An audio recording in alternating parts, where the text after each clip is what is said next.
517 to scanner control. 517 to scanner control.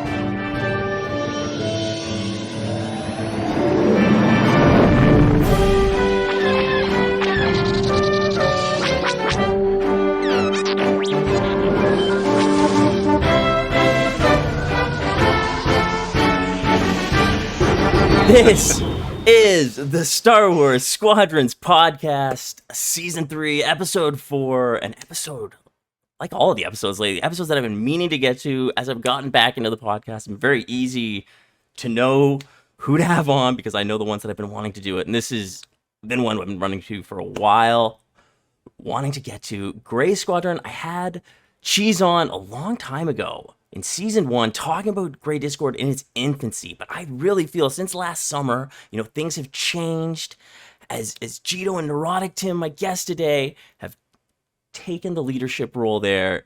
It's been awesome to see it become, I think, the premier destination for Star Wars Squadrons on Discord. Gray Discord. Glad to have you guys on here. Gito, how you doing today? Doing great, Time Bomb. It's good to be with you again. Twice in a couple weeks. I mean, yeah, that was not podcast specifically. That was different. But you're right. Again, another appearance on the channel. First time on the cast. Second time on the channel. Glad to have you back. Tim, as well. Glad to have you here today. Hey, happy to be here, man. Yeah, this is awesome to have you guys both on here. So Gito, first tell me, how did you get into Star Wars Squadrons before the game came out? How did you hear about it? What's your background in flight sims? So for me, I grew up playing, the TIE Fighter series or the X-Wing and TIE Fighter stuff. Especially X-Wing Alliance is the one that's the most formative for me. It came out in 1999 while I was in high school. I still play that every now and then. For anybody out there, if you haven't played the X-Wing Alliance upgrade, you should get X-Wing Alliance. It's pretty cheap on Steam or any of those places. The upgrade pack is awesome. Really boosts up the graphics and everything. It's still a fun experience. And so when I saw on Twitter or Facebook from EA's page that Squadrons coming out, I pre-ordered it and I was ready to go when it came out. So. And I was super pumped for it. My favorite type of game ever, really, is the Star Wars, Starfighter sims. So right away, yeah, a lot of people having that background in the older game were ready for it. And I'm assuming you play on PC. Do you play with a flight stick? Yeah. So I'm on my third device. I still had my my Extreme 3D Pro Logitech, so I started with that, and then I upgraded to a Logitech X52, and then now the X52 is a HOTAS, and so now I use the NXT Gladiator, and I still use the X52 throttle. Nice. So Tim, for you, what was your background with flight sims, and how did you find about Squadrons? What was it like for you getting into it? Oh man, I'm sort of unique in this. I think when I say that I didn't really play any of the previous flight simulator type games. Never cared for Ace Combat or Microsoft Flight Simulator. Didn't even really get into the X-Wing or TIE series games. It was just I'm a big Star Wars nerd, not a big gamer. Oh, okay. So I was down for some medical issues right around Christmas time last year. That would be 20, not 21. And surfing on my PlayStation 4 looking for games, and I saw that there was a multi-pack, a bundle pack with Fallen Order, Battlefront 2, and this game called Squadrons. And I'm like, oh, hey, I know what Squadrons is. I could go fly an X-Wing. So I played it on my PS4 for a while, and you really just A-wing the crap out of it for, I don't know, a solid month or so. Oh wow, the classic entry, A-Wing main. Oh yeah, A-Wing main. So I don't know exactly who I ran into or exactly when it was, but I ran into a stack that just demolished me. Completely, utterly embarrassing, really. Could have been Cheese, could have been anyone, really. So I, did what any responsible adult would do and went on Reddit to bitch and found something called Wingman Wednesday. And I was like, wait a minute, what's this Discord thing? I'd never heard of Discord before. I mentioned it to my wife, and she, of course, rolled her eyes and says, what are you, like 50? Yeah, get on Discord, go find some people to play your video games with. So I did. I looked at several different servers. I popped into several of them to check them out, and some of them were a little too casual, and some of them were a little too milsimmy. And Gray just seemed to be sort of the Goldilocks server for me, and so I sort of committed to that and decided this is going to be my spot. And so I've been playing ever since. Sort of hit or miss with the quality of my content, but that's really what got me into it. I've never been an online gamer before this. I've never really enjoyed playing online until I met this family. That's So wow, that's pretty cool. It kind of opened up a whole community for you. Now, you said you were on PS4 when you started. Are you still on PS4? Have you switched over to Oh, PC? buddy. Still console? So I was PS4 for a while, and I enjoyed the crap out of it. A friend of mine at work said, "Hey, I've got this HOTAS I don't use anymore. I'll sell it to you cheap." So I said, "Sure, sign me up." So he brought it into work, and it was this huge, big Cytec X56. It's now Logitech, but at the time it was Cytec. And I was super excited. I came home and I plugged it into my PlayStation, and no joy. No Yeah. son of a gun. So I thought, well, what's the responsible adult thing to do? Well, I'm going to buy this game on my PC. I have a laptop. It's supposedly a gaming laptop. I thought, cool, I'm sure this will run it. So I bought it.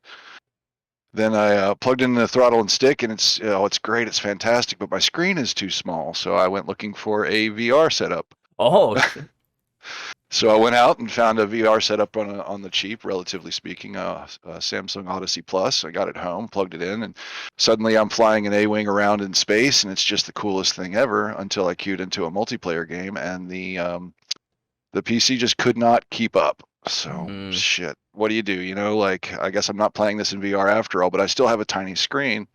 So I went out and bought a 32-inch monitor. So now I'm into this for 2 copies of the game, a HOTAS, a VR headset, and a new monitor. But I need somewhere to put this monitor because I don't have an office, I don't have a desk. So I had to go to IKEA and buy a little roll-around cart to put the monitor on.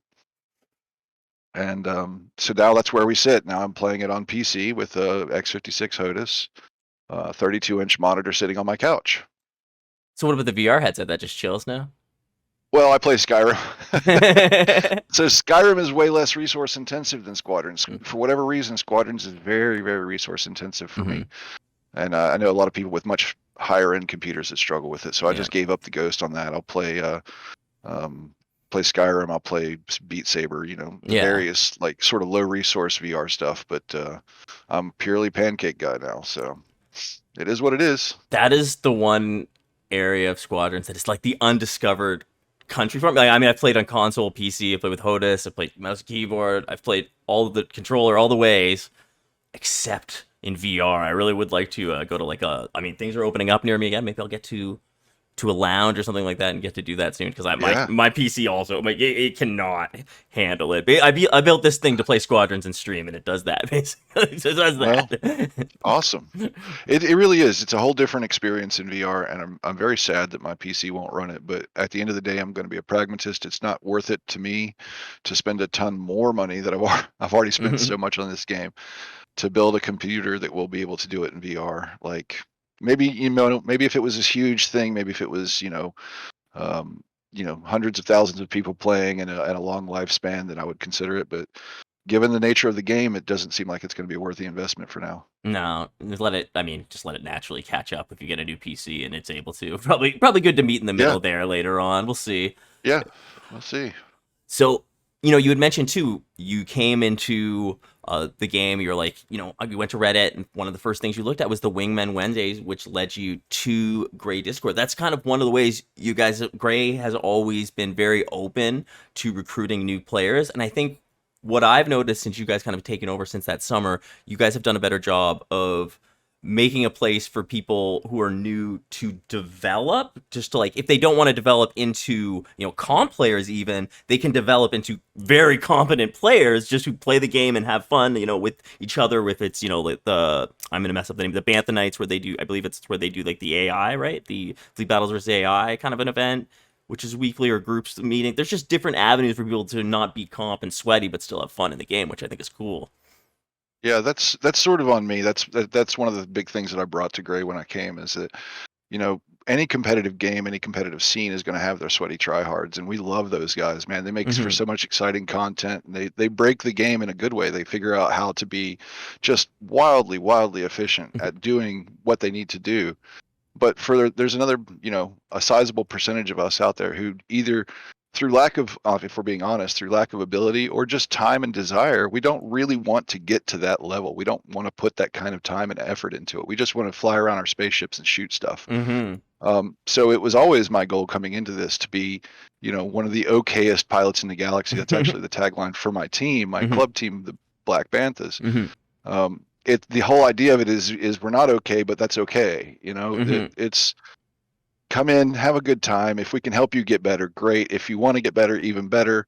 But there should be no reason that we can't accommodate both ends of the spectrum here. If you just want to come in and just blow up the AI and just have a good old time without having to worry about ranks or certain specific power management or movement techniques, then that's also good.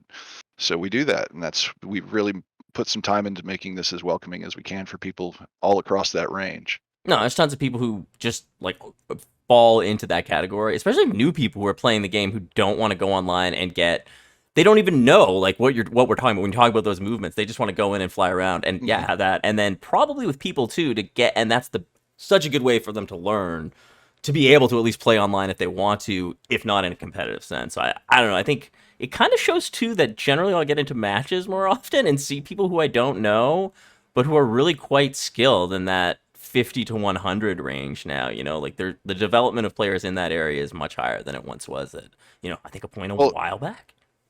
It's funny, the funny thing to me, or the interesting, I guess, point on this is that of the Banthas, of the people that I started the Banthas with, literally all of them are on either an SCL or a 3PO team, in some cases both. Even having started with, we don't really want to get that sweaty, we don't really want to play that hard, and now, with the exception of me, a committed non-comp player, everyone is competing, and it's just great to see. Yeah, I think it is kind of inevitable if you stick with this game long enough because of how small the community is, and how tough it can be sometimes to find matches, and then how tough it can be to find competitive matches just searching. I think it does lead to people wanting to do 3PO just to give them that little bit more of a comp sense that you can't really get now in the ladder. Gray also sort of facilitates a lot of cool, internal events, even, weekly with Gravy Nights rather, being sort of a meeting point for the whole community. That's something that you guys have continued to run. Gito, you continue to promote it. Tim, both of you guys as well. What do you guys think about Gravy for the last little while, keeping it going? Gravy's actually an event I don't get to attend myself with my early bedtimes. I think I've attended the first ever Saturday one, and those kind of fell off as comp stuff got more heavy. And then I've been at one or two Wednesday night ones, like the night we did the year anniversary. I made some time for that one, but I'm normally going to bed as Gravy's ramping up really heavy. I guess I was thinking too, keeping it going, promoting it wise. I mean, you guys, not just on the 1 year's anniversary as well. You promote it just week to week, letting everyone know in the community that they're welcome to come out. I always think that's a cool thing, and I try to let everyone know. And Orange and the Sinisters know that they can come out. I mean, I feel like JP Sisyphus has been able, who's an Aussie player, has been able to meet so many more members of the community through Gravy, which I think that's pretty awesome. That it kind of, I think another reason why it's sort of the premier Discord for Squadrons is that reason. It's sort of, a meeting point for everyone. Well, that's what Gito and I have discussed this quite a bit, and the lifespan of this game is limited. We all know that. We all came into this knowing it, that we were very surprised to get the content that we have, the additional stuff, but we knew that this was going to be a short lifespan game, and it would be very important to keep the community together. And, we like to think that we have a pretty good relationship with Orange and Sinisters and Night Witches and EH. The community is so small that you get to a point where you almost know everybody, and there's no reason not to be friends. You don't necessarily have to hang out on one another's servers, but when it comes time to shoot down big ships, let's all get together and have a good time with it. Let's scope each other out and see what's up. And I just think that's one of the ways in which we want to keep this game going. Is it's going to require having the community get involved and stay on it, keep playing it. No, it's one of those ways. And I mean, also like the fun events, there was just, Lando Calrissian kind of put together that with, other people too. The Poodoo Invitational. What do you guys have to say? How did that go? I wasn't able to check it out the other night. How did it go? What were your thoughts on It it? was last night. Mhm. We had a whole heap of fun. At points we had more than 20 players.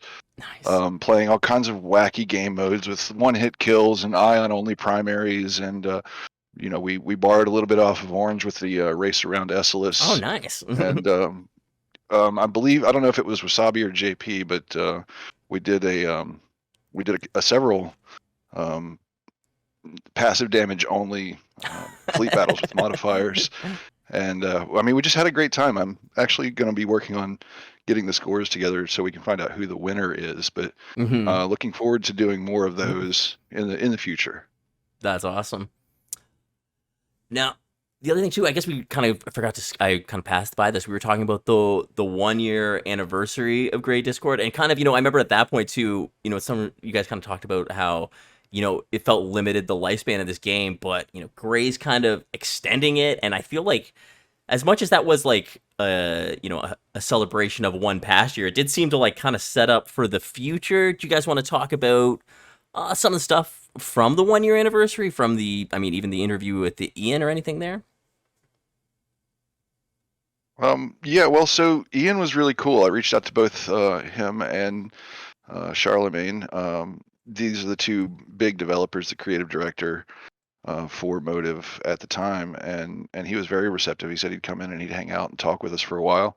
We had a bunch of prize giveaways. The officers and crew of the Gray Squadron pulled their own money to put together some giveaways and whatnot, just as to celebrate the 1 year anniversary of Gray. Just so we're clear, it's not the 1 year anniversary of the game. No, Um, sorry. yeah, no, it's fine. But we, when he came in and he said, he was going to commit to about half an hour, maybe 45 minutes, and then he hung out for well over an hour, answered questions very, very in depth. It was sort of a great way to, put the people who made the game in touch with the people who play it the most. And, we, on top of that, we had some giveaways for, big names in the community, people who have actually worked to continue the game. That includes you, but also a lot of people over at Savrip, and even reached out to some of the original Gas guys, and Oh, wow. sent out some neat, nifty little pins, some prizes for them, just to say thank you for keeping this thing going. Oh, I even have It my. I'm was gonna show mine right on screen. I have my Gray Squadron pin. Like, these are amazing. These pins, I love them. That was so nice of we you guys were to pretty send out. stoked to have them made. Yeah. And again, it was the through the efforts of Gray's officer corps, all of our lieutenants and above who contributed, and in some cases we had a few of the newer guys say, hey, how can I get in on this, and it was really cool. I think the bigger thing was though to sort of, that I think that maybe put Gray on the map more than anything did at that point, because we were able to get Ian to come in and hang out with us and talk. And we had at one point we had 75 people in the stage, just sort of listening in, just hearing what the guy had to say, and it was super cool. I don't know what else to say about it. I think that might be underselling it a little bit, but it is still available. You can still find Oh, it. nice. We should give a shout out to that. Yeah. I I'll give a don't link in the know description who's. below. Yeah, I don't remember who's got it, but somebody's got it recorded somewhere. We can get that VOD for. Yeah, sure. I'll throw that you down to below. talk That'd always be. I mean, Yeah. that's always a cool one to revisit to hear his thoughts. I mean, that was Sure. I tried to get them on the podcast multiple times, but they were not interested. But it's I feel like that they did take the time to talk to the community at length there, and I mean, there's a lot of, I think, interesting points that they made about their thoughts going into development. I think one of the things too that in the SEL chat about Xavian, I believe they were talking about how the AI pathing was done differently, and they didn't change that later in that talk, if I'm not mistaken. So just little things like that are revealed that are interesting to me, anyways, to hear more Oh, about. I was wildly amused by the drift bug. If you recall, the drift aim registration or hit registration was all wacky early in the game, and as it turns out, we were in the course of that conversation. It turns out that they had just forgotten to flip a switch. They turned the switch off to do some testing, and then just neglected to turn the switch back on. So when they did do an update, it was like, oh, let's just flip that switch back on. Back on. Yeah, so now you can hit people when they're drifting. Yeah. In Yeah. some ways, though, the dead drift, it was very balancing. And I wonder now, being able to dead drift and be invulnerable helped console players out in a lot of ways. Because I remember I played support and I just leaned on that so heavily in those in those days, and then I was like, oh, I have to like learn this game now, and I sucked at support on console after that. It was not good. Yeah. Game changed a lot over time too, I guess, because of those things. It's been kind of, it was interesting to me because of, unfortunately, they didn't see where the game would end up. They did some hits to the A-Wing over time that I wonder if they hadn't done, the A-Wing would be in a better place now. Though at the time it seemed kind of necessary for the ship. I think there was like a boost activation penalty early on that they hit that I was like, and a shield recharge rate. I was like, wow, those would be handy now probably for them. I think the trickiest part with the A-Wing simply was just trying to balance it for both dogfight and fleet battles with the same hits, right? Mm-hmm. So it doesn't play different in one place than the other. Mm-hmm. And like, it's still a pretty dominant ship in some dogfights, especially out in the public queue, right? Still tons of people are flying around A-Wings, murdering SEALs, all that stuff. But in fleet battles, it's completely lost its role. And I think if they would have been, say, able to make it do one thing in fleet battles with its specs and do another in dogfight, it might be an overall more viable ship. But instead it was, hey, we're making these changes, but they applied to everything. Yeah, it's so true because they took away its damage, but they made it so its damage output in fleet battles, but they made it so weak that it couldn't survive to do any dogfighting as well, because it took away the damage output from it nerfed it across the board, so it just lost its place. It's a pretty interesting. I guess the reason why sorry, go ahead.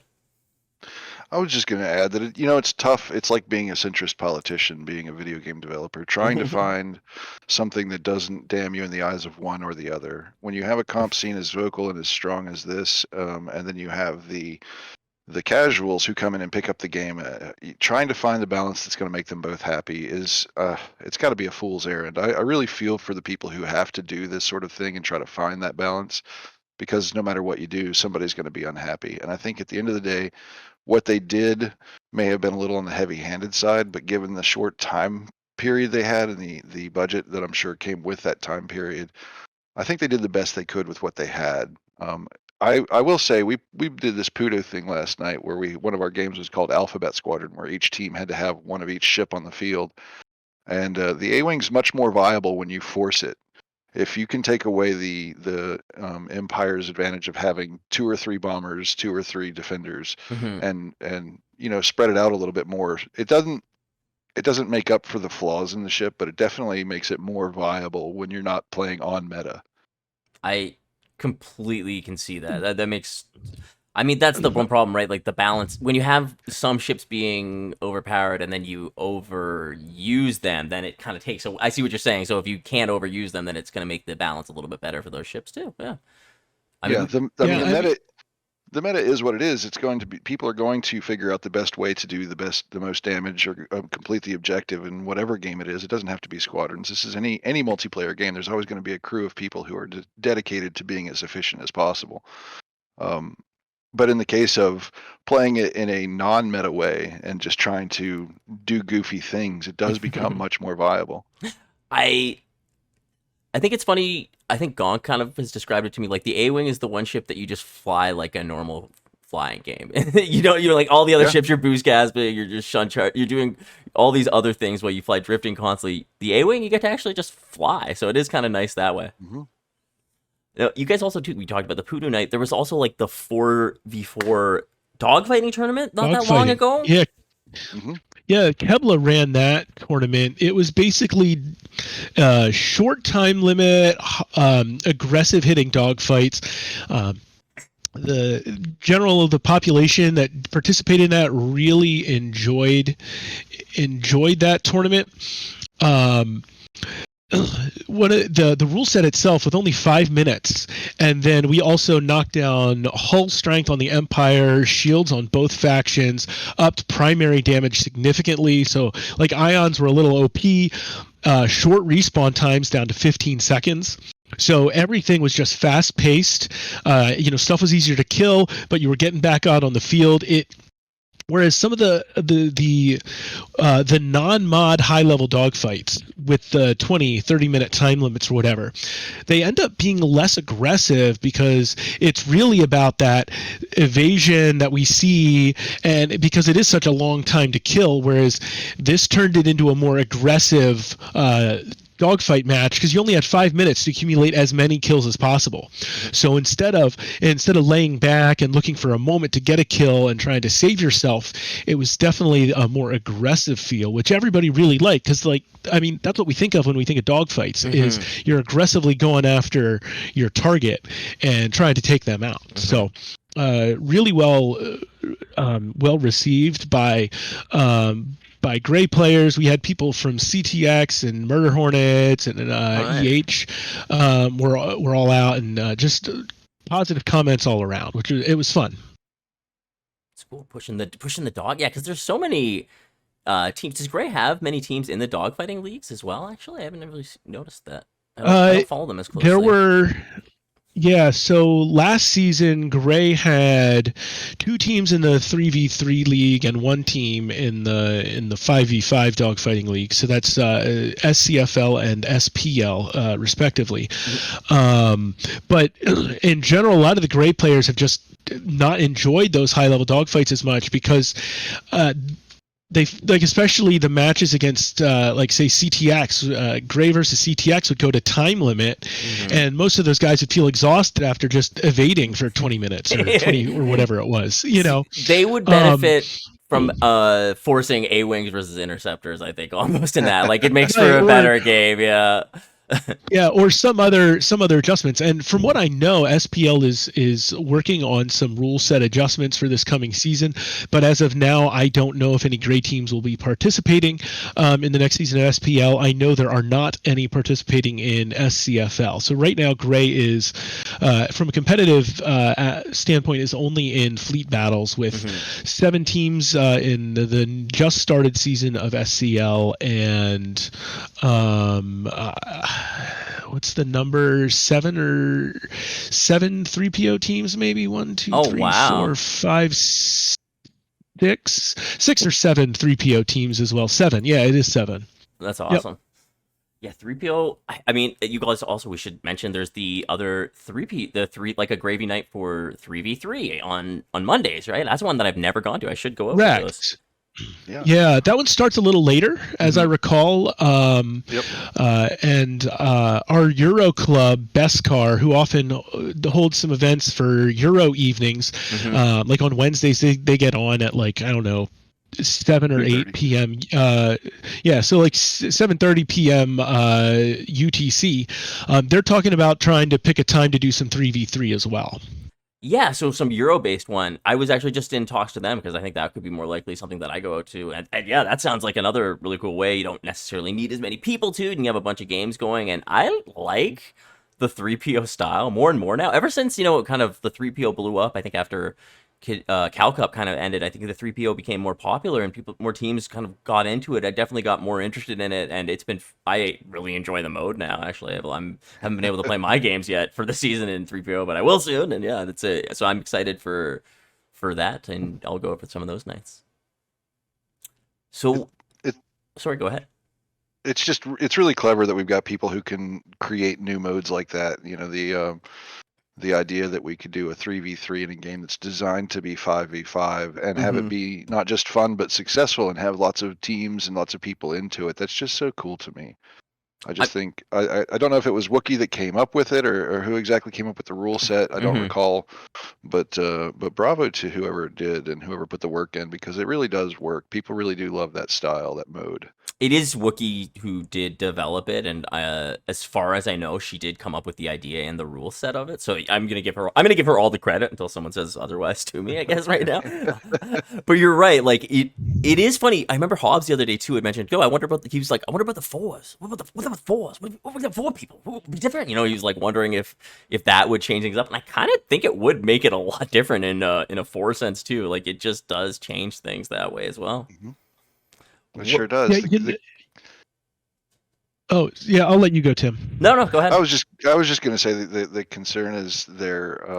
You start having too many different types of play, and people start. You don't want to oversaturate either of those. So there's a little bit of a concern there as far as like a 3PO, a 4PO, and then a Mhm. 5v5. And Yeah, it is gets a there little an appetite overwhelming. for it? Yeah, You know? definitely.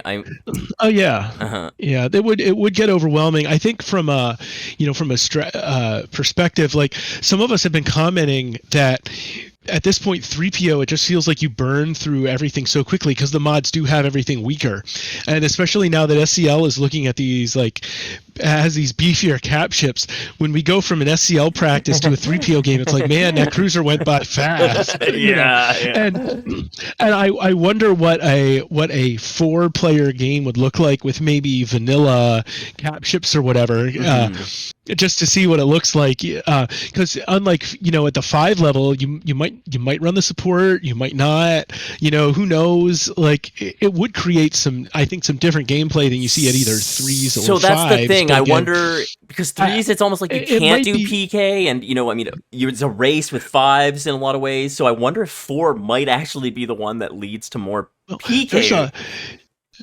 Maybe there's a lot of PK in the bottom half of 3PO though. There really is. You're right. You're right for sure. If you look at Nexu on down, basically the bottom 4 divisions, in fact. Yeah. So, that's one of the interesting things. I think that's one reason why a bunch of players love the 3PO, especially down in those divisions, is the players aren't as evasive, and so PK is a bigger part of that game and also you don't have support on the field resupplying the bombers, so you can get that TIE bomber down without them getting that resupply. Especially because not all the 3PO teams have like a support player that can run the 1 support 2 bomber lineup, for instance. So changes the game a lot when you have to make choices on who's playing, what roles you've got, etc. So and another thing too, they created the league for new players because Fleet 5s was intimidating. So it was the rule set was created for new players, making the shields a little lower, banning turrets. There used to be limitations on who could play in the league, like you couldn't be GA or whatever, but they've now moved on by having the most balanced leagues by skill set, like the way that she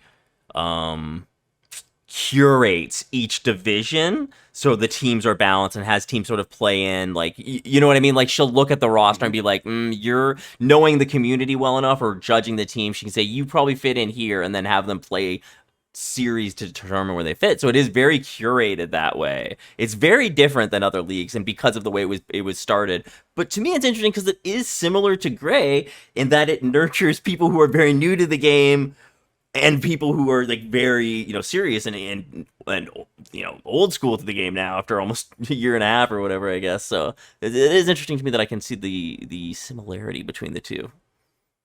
Sure. Yeah. So where do you guys see the future of Gray Squadron? What are you guys moving towards? What are you seeing for the game and for Gray Discord? So our vision has been kind of twofold. Like a lot of us dream of a Squadrons 2, right? Another game like this where maybe some of the things are fixed, but we get some more depth of content, whatever Squadrons 2 looks like. And so part of the goal is to get Gray Squadron to Squadrons 2, right? And so the question is, how do you make that happen? And so to that end, we're starting to support some other games in the server as well. We've got people playing, Star Citizen or that Age of Ashes game, various different things with their Gray Squadron buddies in Gray Squadron server at times. Smash Brothers is one of the ones that a bunch of people will get together and play. We continue to build out these events. So we've got people playing Fleet Battles versus AI twice a week. We've got our 7 SCL comp teams. We've got 2 different Gravy nights. But when you put it all together, there's a lot going on that keeps energy going. And so obviously we'll have to continue to morph some of the activities that are happening as Squadrons. it will inevitably, die off more than it has now. But like right now, there's some really good life, and so we want to continue to play into that and maintain that. But you also have to recognize that, like every video game, at some point, the player base will continue to decline to a point where, if you're going to maintain the community in the Discord, there have to be other games that a lot of people are coming together to play. Yeah, at the end of the day, what Gray Squadron we've sort of shifted gears in the sense of we want this to be not the place that you go to play Squadrons with friends, but the place you go to hang out with friends and play games. And it seems like a bit of a semantic difference, but there's a really significant difference there in the sense of this isn't going to remain a Squadrons only server. We're already starting towards that transition into including other games, but it's more about the people that we want to hang out with, the people that we associate with. Like Gito said, whether it's Smash Brothers or Tetris or Age of Ashes, or even just talking about the newest Horizon Forbidden West or this Elden Ring coming out. This is a community now more than it is a game. Where it started as a game looking for people to play with, now it's people together looking for games to play. And that's where we want it to go. That's the direction we're going to, continue to guide as we move forward. I think that completely sums up the overall change that I saw since last summer, when I've noticed you guys kind of take over the leadership role. That, I think you just put into words, is the difference that I've observed. It's not just a place for people to play Squadrons, but a place for Squadrons people to play games with each other. Just not only in Gray Squad, but I think even the Squadrons community beyond too will come there. So I think it's a really great meeting point for everything there. Yeah. Guys, do you want to give a shout out to your social medias or anything like that you want to just give a heads up to? I don't have any social media. I guess we could shout out the SEF, maybe we could stuff there. All the SEF, Gray teams there. Support the Gray merch. You can get on the SEF site too. I'm meaning to do that. We've got a Gray Squadron. Yeah, we've got a Gray Squadron Teespring site as well, where there's some separate Gray Squadron merch as well. For anybody who's not part of the Discord, we do have a permalink now, so you can actually just go to discord.gg/Gray Squadron to get an invite. You don't have to ask for somebody for one at this point. So that's one of the benefits of getting all these boosts in, is you can get that permalink. So I'll include that in the link below there, or in the description. Yeah, awesome. The Bantha guide, all the guides too. You guys have we can't believe I didn't mention those. All the guides for new players. Check out the guides that are there in Gray Discord for sure. There's amazing ones. They're still updated. They are still updated. The Bantha guide is arguably has been called the guide that should have come with the game. I welcome anyone who wants it to just show up in the server. All you got to do is type the / in Bantha, and it'll automatically populate for you. You just download it. It's only 28 pages, 29 pages. Very thick, dense pages. But it'll tell you everything you need to know.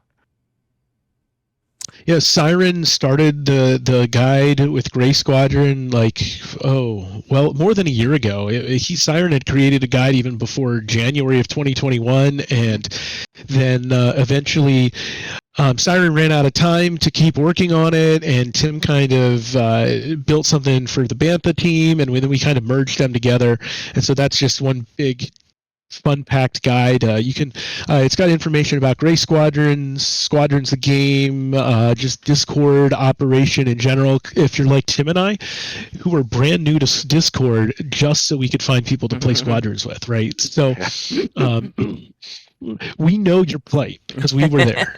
I think I went from about 10 to 75 once I started playing Squadrons. Discord became a lot bigger. Anything else you guys want to add in here? Not really, man. It's been a long, strange trip, but I'm glad I've been here. Seriously, guys. Yeah, me too. It's been a great place to be through the pandemic, without Squadrons, and meeting some people to compete with and to build community with. Like I can't imagine what the pandemic would have been without it. And so, I think that's one of the great parts about the Squadrons community as a whole, and I think everybody probably feels that, whether it's in Savrip or Orange or Niwi, whatever. It's just it's a pretty tight knit community, and we're glad to have you all here. And you're all more than welcome to visit us in Gray Squadron. Oh, thank you very much, guys. Thank you again so much for being on the podcast, Gito and Tim, and thank you everybody for checking it out. We'll catch you next time on the Star Wars Squadron podcast.